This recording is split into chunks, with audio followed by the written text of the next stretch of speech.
नमस्कार, स्वागत है आप सबका राजनीति के इस अखाड़े में। मेरा नाम है अजय सेतिया। मित्रों, INDIA नाम से नया गठबंधन बन चुका है। विपक्षी दल इस बात से बहुत खुश हैं कि कुछ वोट उन्हें इंडिया नाम से ही मिल जाएंगे, लेकिन इंडिया के घटक दलों से वे लोग ज्यादा खुश हैं जो 2014 में मान ही नहीं रहे थे कि एनडीए स्पष्ट बहुमत लेकर के आएगा। ऐसे लोगों की पत्रकारिता में अच्छी खासी तादाद है जो स्थितियों का बायस होकर के विश्लेषण करते हैं, इसलिए वे बार बार गलत साबित हो जाते हैं। मैं यह नहीं कहता कि नया विपक्षी गठबंधन भारतीय जनता पार्टी का कुछ बिगाड़ नहीं पाएगा, लेकिन वे लोग जो 2024 की तुलना 2004 से कर रहे हैं, वे जमीनी हकीकत से बहुत दूर हैं। तब भारतीय जनता पार्टी ने कभी 200 का आंकड़ा पार नहीं किया था। अब भारतीय जनता पार्टी 300 का आंकड़ा पार कर चुकी है। इंडिया नाम का विपक्षी गठबंधन मोदी को चुनौती जरूर देगा, लेकिन वह चुनौती 2004 जैसी नहीं हो सकती। हालांकि नए गठबंधन में वही सभी दल हैं जिन्होंने 2004 में यूपीए की सरकार बनवाई थी। 18 जुलाई को जब यूपीए भंग हुआ, तब उसमें उद्धव ठाकरे की शिवसेना समेत 19 राजनीतिक दल थे और लोकसभा में 108 सांसद थे। 18 जुलाई को बने इंडिया नाम के गठबंधन में यूपीए के 19 दलों के अलावा समाजवादी पार्टी, आरएलडी, 2 कम्युनिस्ट पार्टियां, तृणमूल कांग्रेस, आम आदमी पार्टी और जेडीयू शामिल हुई हैं। ये 7 पार्टियां ही नई जुड़ी हैं, बस, और कुछ नहीं है। इन सभी दलों के लोकसभा में 43 सदस्य हैं, जिनमें तृणमूल कांग्रेस ही सबसे ज्यादा मायने रखती है, जिसके अपने बूते पर 42 लोकसभा सांसद हैं जो कांग्रेस और वामपंथी दलों और भाजपा को हरा करके जीते हैं। दूसरे नंबर पर जेडीयू है, जिसके 16 सांसद हैं, लेकिन वे उधार के लिए हुए सांसद हैं, क्योंकि वे सब 2019 में भारतीय जनता पार्टी के साथ गठबंधन में जीते थे। 2004 के बाद यूपीए में रही Bahujan Samaj party, TRS, AIMIM और जेडीएस नए गठबंधन में शामिल नहीं है। ये सब दल जो मैंने बताए हैं, ये 2004 में यूपीए के साथ थे। अब सवाल यह है कि जो 7 नए दल यूपीए में शामिल हुए हैं, जो नया यूपीए का नया नाम इंडिया है, उसमें जो शामिल हुए हैं, उनकी अपने अपने राज्यों में क्या स्थिति है। कम्युनिस्ट पार्टियां बंगाल और त्रिपुरा में खत्म हो चुकी हैं। केरल में पिछली बार सिर्फ 1 सीट जीती थी, जबकि 2004 में उनके पास 59 सीटें थी। जबकि कांग्रेस केरल में इस बार 20 में से 15 सीटें जीती हैं।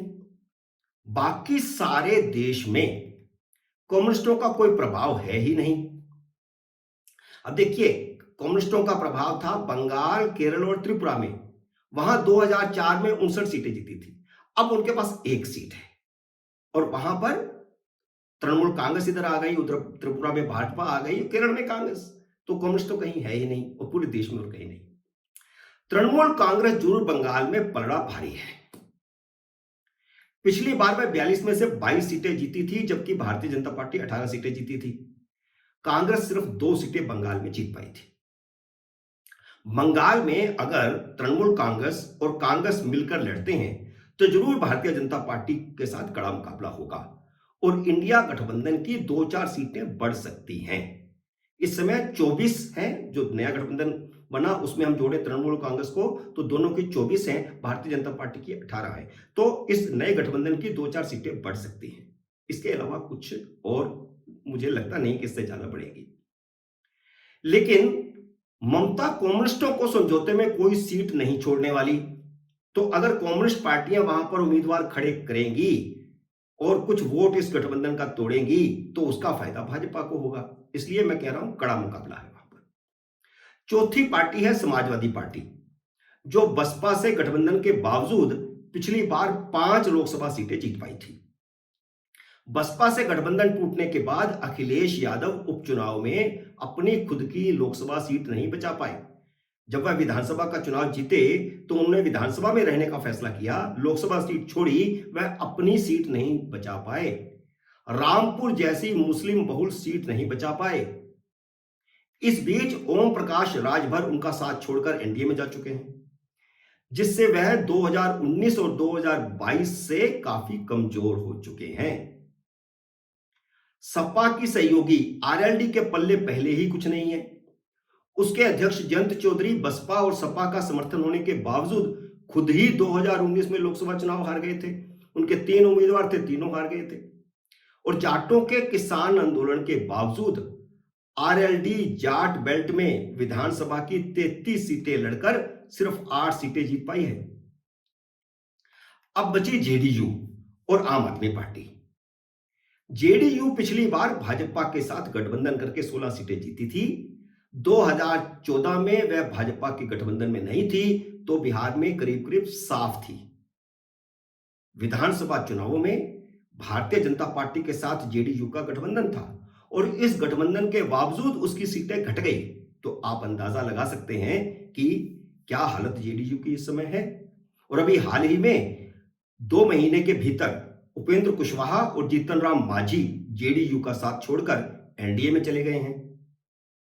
राजद और जेडीयू के गठबंधन के चलते मुकाबला कड़ा जरूर हो जाएगा, लेकिन बिहार में भी भारतीय जनता पार्टी का पलड़ा हर हाल में भारी रहना है।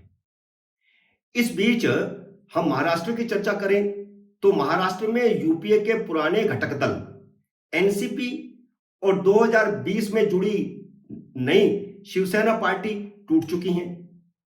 अब वहां पर कुछ 10% लोग जो हैं वो नए गठबंधन में शामिल हैं, बाकी 90% जो है वो आ गए एनडीए में। बड़ा हिस्सा एनडीए में शामिल हो चुका है इन दोनों दलों का। और अब रही आम आदमी पार्टी बस। तो याद रखिए कि 2013 और 2015 में आम आदमी पार्टी दिल्ली में जीती थी। 2013 में दूसरे नंबर पर थी, मुख्यमंत्री बने थे अरविंद केजरीवाल कांग्रेस के समर्थन से। और 2015 में स्पष्ट बहुमत लेकर के आम आदमी पार्टी की दिल्ली में सरकार बनी थी। लेकिन लोकसभा में ना तो 2014 में उसको कोई सीट मिली, ना 2019 में उसको कोई सीट मिली। पंजाब में उसकी ताकत जरूर बढ़ी है।